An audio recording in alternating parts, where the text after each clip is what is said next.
warahmatullahi wabarakatuh. Bersama saya di sini Anissa Siti Eweka Suri. Nah, pada hari ini saya akan mengundang teman saya untuk hadir di sini dalam hal bincang-bincang santai. Dan sebelum saya memanggil teman saya untuk bergabung di sini, pasti teman-teman di rumah pada penasaran kan, apa sih tema yang akan saya bawakan dalam bincang-bincang kali ini? Tentunya pada penasaran kan? Nah, tema yang akan saya bawakan pada bincang-bincang kali ini yaitu tentang toxic relationship. Dan teman-teman di rumah pasti pada kepo gitu kan, apa sih toxic relationship? Dan bagaimana sih kita itu untuk tidak terjebak dalam hal itu dan solusinya itu bagaimana? Dan nanti masih banyak lainnya yang bakalan kita kupas mengenai hal tersebut. Nah, langsung saja lah ya, saya panggilkan teman saya untuk bergabung di sini menemani saya dalam bincang-bincang kali ini. Dan ini dia teman saya yang sudah menunggu dari tadi. Ini dia Vira. Halo. Gimana kabarnya? Alhamdulillah baik. Baik, alhamdulillah. Kegiatannya akhir-akhir ini gimana? Lancar semua? Ya begitulah Mbak. Alhamdulillah. Lancar nggak lancar kita lancarin aja lah ya. Iya. Tadi ini dari mana ya? Dari rumah atau dari mana gitu kan? Tadi aku habis pulang kerja, terus pulang sebentar ke rumah buat siap-siap ya, terus balik ke sini. Emang teman terbaik. Sedikit informasi aja ya, Vira ini teman saya dari saya SMK, kurang lebih udah 6-5 tahunan lah ya kita berteman, Sampai 6 tahun lah. sampai sekarang kita masih berteman Dan bareng. itu bakalan seterusnya. Ya, pastinya ya. Nah, berbicara mengenai tema kita hari ini nih, kan mengenai toxic relationship. Menurut Vira sendiri, toxic relationship itu apa sih? Toxic relationship ya. Menarik ya pembahasannya buat kita bahas buat Ya. malam minggu nih. Kalau buat aku pribadi, toxic relationship itu kayak suatu hubungan yang tidak sehat. Tapi bukan berarti tidak sehat sakit ya. Jadi lebih ke ini. Salah satu pihaknya tuh lebih ada yang direndahkan, ada yang menjadi korban kekerasan, terus ada yang merasa dirinya terus-terusan merasa bersalah. Tapi balik lagi ke tadi, pada intinya toxic relationship tuh hubungan yang nggak sehat menurut aku pribadi. Kalau misalnya nih, tadi kan Vira ada bilang salah satu yang kayak merasa tertindas gitu ya kan? Ibaratnya Iya, gitu. merasa direndahkan Iya, gitu Pak. misalnya kalau dia nih dua sepasang kekasih nih misalnya, dia sama-sama melakukan hal kayak itu termasuk ke dalam toxic juga atau enggak? Dua orang yang sama-sama merendahkan, Iya, ya itu toxic lah, termasuk juga ya. termasuk toxic Jadi- karena sama-sama merendahkan dua-duanya. Iya. Walaupun satu orang direndahkan, cuman kan yang Mbak Nisa tanya kan sama-sama merendahkan, itu Iya. udah toksik parah sih. Kalau udah sama dua-dua pihak. Nah, iya. Terus kenapa nih banyak orang yang di luar sana tuh terjebak dalam hubungan ini? Itu kenapa sih? Sebenarnya orang-orang yang terjebak dalam hubungan toxic relationship itu yang pertama, mereka udah terlanjur sayang, yang pertama ya. Terus juga mereka kayak ngerasa ya seolah-olah kadang diperhatiin, diperlakukan secara, kalau cewek Istimewa gitu. iya di treat like a queen kalau bahasa sekarang ya. Queen, iya. Di treat like a queen. Cuman di satu sisi, di satu waktu si cewek ini tadi bisa seolah-olah dibikin kayak nggak diinginkan sama si cowok tadi. Kalau udah toksik sekali, itu bakalan sulit buat berubah. Karena orang yang kayak gitu ya bakalan terus menerus kayak gitu. Nah. Apalagi kalau ceweknya Iya, diam aja, dia pasti cowoknya Bakal ditindas terus dia, Iya, bakal ditindas. dirindahin Oh, ini terus. ceweknya diam aja, kayaknya enak nih diginiin gitu kan, Nah. dikasarin, diapain gitu. nah itu tadi. Jadi cewek tuh pada umumnya kayak di awal PDKT nih manis romantis, belum kelihatan toksiknya. Iya. Tapi nanti pas sudah pacaran, pas sudah dapat si cowok udah dapat ngejar cewek, itu baru nampak siapa cowok itu sebenarnya gitu kan. Jadi si cewek berharap si cowok kembali, 'waktu masa-masa PDKT, masa-masa romantis akan bisa. Iya. itu nggak akan bisa. Kalaupun bisa tuh kemungkinan bisa tuh 10% balik. Tapi itu kecil lah buat terjadi, buat hal itu balik ke masa-masa PDKT tadi. Terus nih, kenapa juga ada beberapa orang dari mereka yang menjadi korbannya dari hal tersebut? Misalnya nih cewek nih, tidak bisa keluar gitu dalam hubungan itu. Terjebak ya berarti Iya. ya, terjebak di toxic relationship. Mungkin ada hal lain gitu ya. Yang pertama, menurut Vira itu apa sih? kalau menurut aku pribadi, yang pertama tuh cewek mikir hubungannya udah lama. Kalau pada umumnya yang pacaran terus hubungannya lama, mereka bakalan sulit buat ninggalin hubungan itu. Karena apa? Mereka bakalan kesulitan, capek juga ya, ngulang masa PDKT tadi. Belum lagi kenal sama orang tuanya, kenal sama kakaknya atau adiknya atau abangnya. Jadi buat ngulangin lagi tuh susah, sulit buat beradaptasi lagi gitu. Jadi lebih baik bertahan daripada harus meninggalkan. Tapi kalau bertahan tapi disakiti, Ya itu gimana? tadi namanya toksik. Aduh, itu kurang enak kali ya. Tapi kan kalau kitanya masih dalam hubungan pacaran nih, gak apa-apa dong meninggalkan. Ya nggak apa-apa, cuman kan rata-rata orang yang terjebak di toxic relationship tuh kan mereka tuh nggak sadar. Ibaratnya dia mau keluar, Menyakiti diri sendiri dengan apa yang dia iya, dia mau pertahankan keluar ya. cuman dia nggak bisa karena dia mikir kalau dia tuh sayang sama pacarnya. Tapi dia lupa sayang sama dirinya sendiri. Iya, itu Nah, tadi. itu tadi. Nah, kalau dari pengalaman Vira pribadi nih, Vira pernah merasain hal tersebut nggak? Atau nih teman Vira pernah merasain hal tersebut, dia cerita ke Vira? Coba ceritakan, dia nggak pernah merasain. Aku pribadi ya. Iya. Kalau aku pribadi sih dibilang hubungannya toksik sih enggak ya. Cuman beberapa orang yang dengar ceritanya mungkin bisa ngatain toksik. Toksik tuh nggak berarti selalu tentang kekerasan, nggak. Ibaratnya Kalimat gitu juga.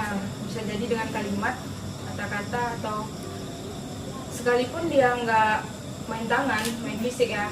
Tapi misalnya nih Mbak Nisa punya pacar, terus lagi ribut di jalan ya. Lagi ribut nih di jalan. Terus tiba-tiba cowoknya Mbak Nisa nih bawa motor dengan kecepatan tinggi. Kalau misalnya itu dilakuin setiap ribut, itu membahayakan kita juga. Iya. Tapi membahayakan dia juga nggak sih? Ya sama-sama Iya. membahayakan untuk kedua orang itu, untuk Mbak Nisa sama cowoknya Mbak Nisa. Pada umumnya hampir rata-rata yang terjebak di toxic relationship ini cewek pada umumnya ya. Jadi cewek itu lebih gunain perasaan nggak sih? Iya, Daripada cewek. pikiran ya, daripada laki-laki dia otak, logika. daripada logika. Jadi buat padahal si cewek udah dikasarin, udah direndahin, udah dibuat merasa bersalah tiap hari, padahal dia nggak selalu salah gitu. Iya. Tapi tetap masih bertahan sama hubungan tuh karena rasa sayang cewek tadi mungkin ya. Semua tuh ketutupi sama rasa sayang. Nah, terus si cewek bakalan mikir juga kayak dia bakalan berubah. Oh iya. Dengan kata, di balik kata, dengan kata berubah, dia bakalan berubah. Padahal toxic relationship tuh nggak berarti harus tentang kekerasan fisik, enggak. Tapi dengan misalnya nih aku punya pacar, terus mau jalan keluar nih dengan pakaian aku kayak gini, terus dia nanti misalnya ngomen, "Dih, kenapa sih outfitnya kayak gitu? Ada baju yang lebih sopan lagi, nggak ada baju yang lebih bagus lagi." Di situ udah toksik karena dia udah ngerendahin aku. Udah ngatur juga. Udah Dia ngatur. belum siapa-siapa gitu. Nah, belum suami, belum apa. Padahal aku lebih nyaman dengan outfit yang kayak gini, tapi dia minta dengan baju yang lebih Yang apa yang dia feminim mau. sih, lebih feminim lebih tepatnya ya. Jadi di situ aku udah kayak ngerasa diri aku tuh direndahin pertama. Terus juga kalau misalnya ribut, tapi ini bukan pengalaman pribadi aku ya. Misalnya ribut terus dia ngatain entah itu nyebut nama binatang atau bahasa kotor lainnya, itu udah toksik. Berarti toxic itu ya bukan berarti tentang kekerasan fisik. Enggak selalu tentang kekerasan fisik, enggak. Atau bahkan misalnya dalam suatu hubungan tuh kita lagi ribut nih sama pacar kita, cuman kita nggak bisa nyelesain masalahnya apa, titik masalahnya kita nggak tahu apa, cara menyelesaikan masalahnya kita nggak tahu gimana, dan itu terjadi berulang-ulang gitu. Ibaratnya hari ini aku ribut nih sama pacar aku, masalah awalnya tuh cuma gara-gara masalah kecil, tapi jadi besar. Oke, besoknya baikan gitu aja, tanpa ada ini, ada penyelesaian, penyelesaiannya, tanpa ada penyelesaian sendirinya. Nah, hari ini baik, 2 hari kemudian kami ribut lagi gara-gara hal itu tadi. Aku bisa ngatain itu hubungan yang toksik, karena mempermasalahkan masalah yang itu aja. Terus nggak ketemu titik terangnya, titik penyelesaian masalahnya nggak tahu. Kenapa? Pastilah dalam hubungan tuh kalau kita terlalu sering ribut, rasa pasti akan hilang. Iya. Percaya atau enggak? Iya. Iya kan? Iya. Dua hal yang nggak bisa dimaafin dari cowok. Yang pertama, kalau cowok tuh kasar, main tangan, suka main tangan. Yang kedua itu selingkuh. Dengerin tuh semua cowok-cowok. Iya nggak sih? Buat yang di rumah, 2 hal yang nggak pernah, yang bahkan nggak bisa dimaafin dari cowok. Yang pertama itu main tangan, kekerasan. Yang kedua itu selingkuh. Catat. Terus menurut Vira nih, kalau posesif, itu termasuk ke dalam toksik nggak? Posesif ya? Iya, posesif. Tergantung juga sih dia memposesifin hal yang masuk di akal apa enggak. Jangan posesifnya dengan hal-hal yang nggak jelas. Misalnya nih, aku punya teman cowok ya. Jadi sebelum sama pacar aku udah punya teman kan, teman cowok tadi. Jadi ibaratnya bikin kesepakatan jangan pernah ngelarang aku main buat sama teman cowok aku. Jadi kalau misalnya cowok aku tiba-tiba posesif dengan itu, bisa aku katain toksik karena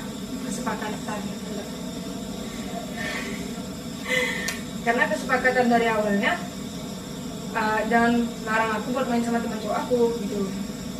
Terus juga kalau misalnya aku jernih main sama teman cewek aku, oke lah ya kalau posesif sama teman cowok, wah ya wajar aja sih, wajar. Mungkin dia cemburu gitu kan.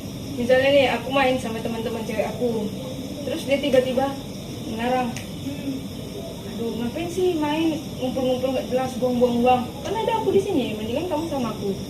Di situ tuh udah toksik karena padahal sama-sama cewek loh, kenapa harus dilarang gitu? Dia punya dunianya sendiri, aku juga punya duniaku sendiri. Jadi jangan ngatur-ngatur. Nah, sebelum sama dia, aku juga udah punya teman aku. Nggak ada dia, aku lari ke teman aku. Iya. Pokoknya apa tuh harus teman dulu. Soalnya kan dia belum siapa-siapa kita. Kecuali kalau dia emang udah kenal keluarga juga sama kita gitu kan. Jadi kayak misalnya lagi ketemu ya, lagi meet nih berdua dia.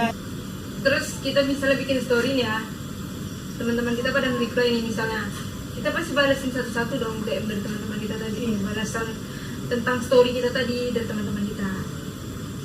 Otomatis kita sibuk main HP kan? Iya. Nah, itu dia curiga tuh. Dia pasti kayak mulai risih. Sama siapa tuh chatan gitu kan? Chatan sama siapa sih? Kok kayaknya asik banget gitu. Di situ udah toxic.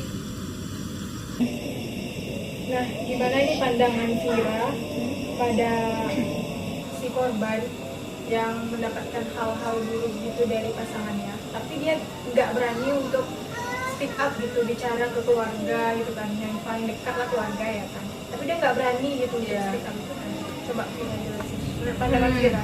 Sometimes aku ngerasa kayak kesal ya, terutama misalnya kalau ada teman aku yang curhat masalah hubungan dia toksik atau dia dikasarin sama pacarnya, direndahin sama pacarnya. Yang pertama, kalau aku udah ngasih saran ke dia, misalnya nih dia curhat, terus aku bilang, udah ngapain bertahan sama orang kayak gitu, dia nggak sayang sama kau, tapi dia ngomong, iya aku bakal tinggalin dia kok, aku bakal putusin dia kok, tapi nyatanya dia nggak ngelakuin itu. Di situ aku kadang kesel sih, cuman aku paham posisi orang-orang ngerasain kayak gitu, karena bersama sakit, pergi sulit. Ngerti gak sih maksudnya? Ya. Jadi memang sangat berat buat ninggalin hubungan yang kayak gitu. Tapi kalau sekalinya udah lepas, mereka pasti bakalan ngerasa lega loh. Iya. Ngerasa kayak sangat bebas, sangat free.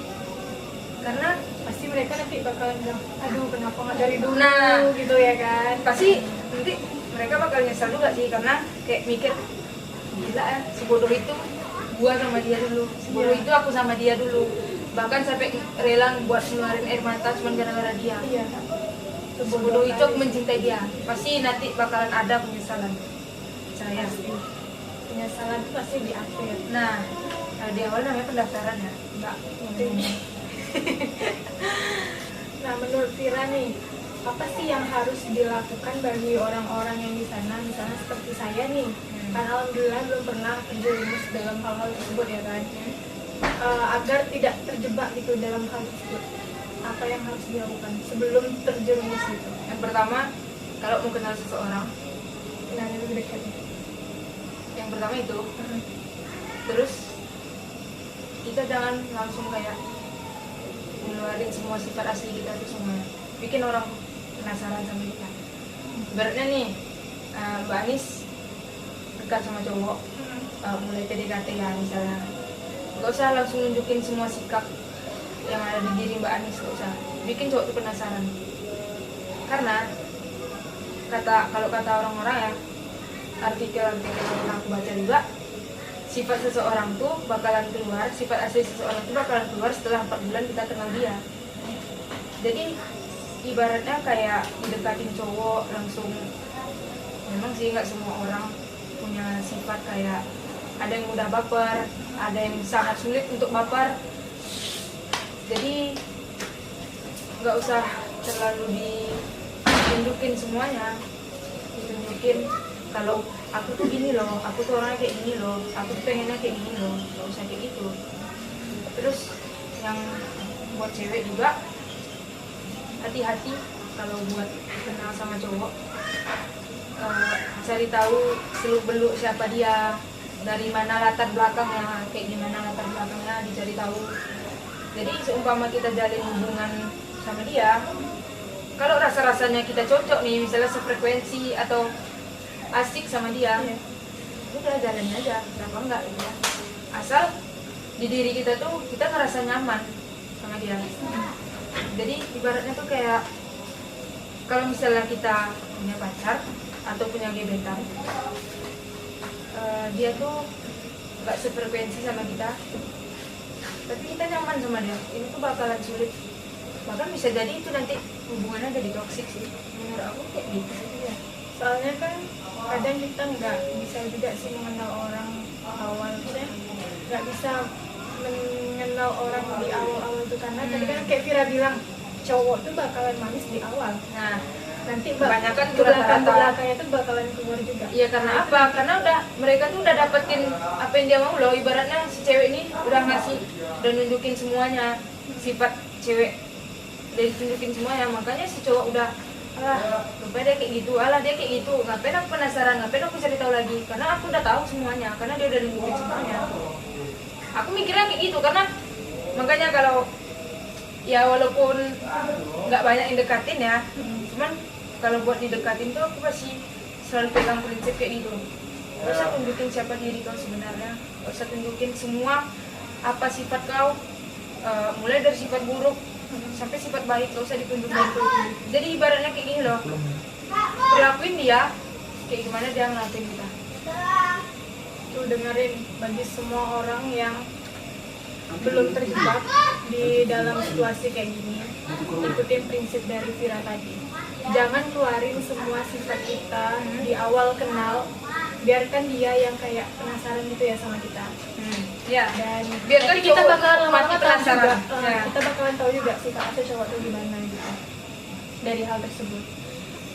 Nah, sebelum saya menutup bincang kita pada malam minggu yang gimana ini ya, kan membahas tentang toksik hubungan toksik gini nih, memang sangat-sangat apa gitu ya kan. Sebelum saya menutup, coba Vira kasih pesan untuk orang di luar sana dalam berhubungan harusnya gimana, dan bagi mereka yang masih berada di hubungan yang kayak gini harusnya gimana. Coba Vira kasih pesan. Pesannya ya buat cewek-cewek, yang pertama, jangan pernah mau dibego-begoin sama cowok. Yang pertama, Tuh denger cewek-cewek semua di luar sana, walaupun kalian sayang, Tapi kalau itu udah nyakitin diri kalian, kalau udah buat diri kalian merasa bersalah setiap hari, kalian direndahin, kalian dilahirin bukan untuk itu. Kalian dilahirin bukan untuk direndahin, bukan untuk dikasarin. Jadi coba sadar, open your eyes and open your mind.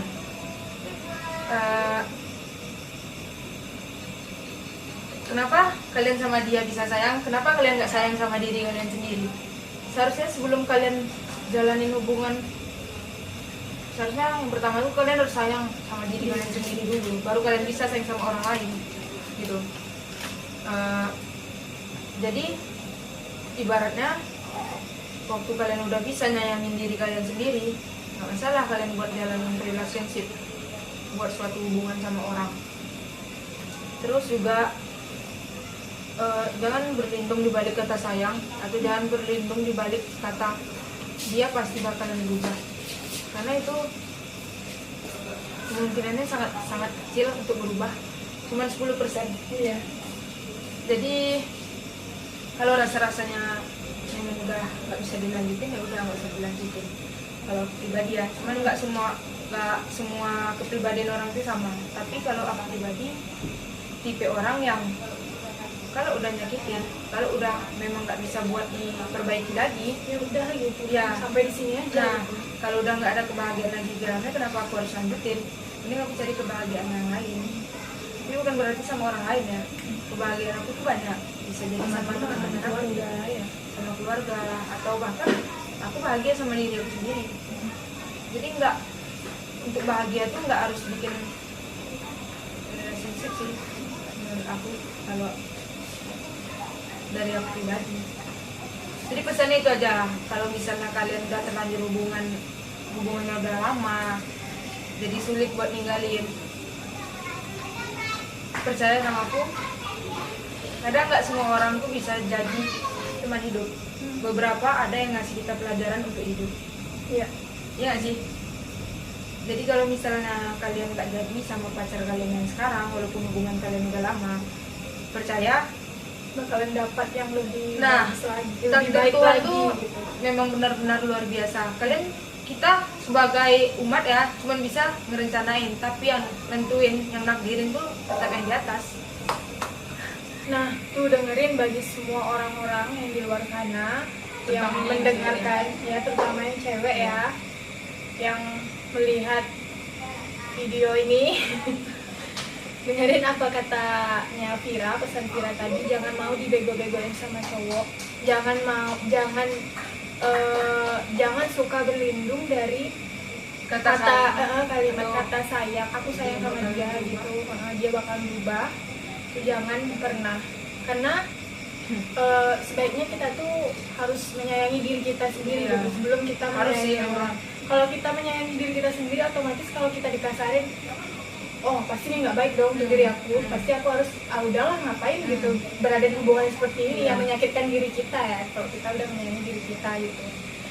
Dan mungkin itu aja ya bincang-bincang kita pada malam minggu ini. Mungkin di next video bakalan ada bincang-bincang lainnya yang tentunya bakalan seru dan asik. Mungkin itu saja yang bisa saya sampaikan dan teman saya ini sampaikan. Lebih dan kurangnya saya mohon maaf. Assalamualaikum warahmatullahi wabarakatuh. Waalaikumsalam warahmatullahi wabarakatuh.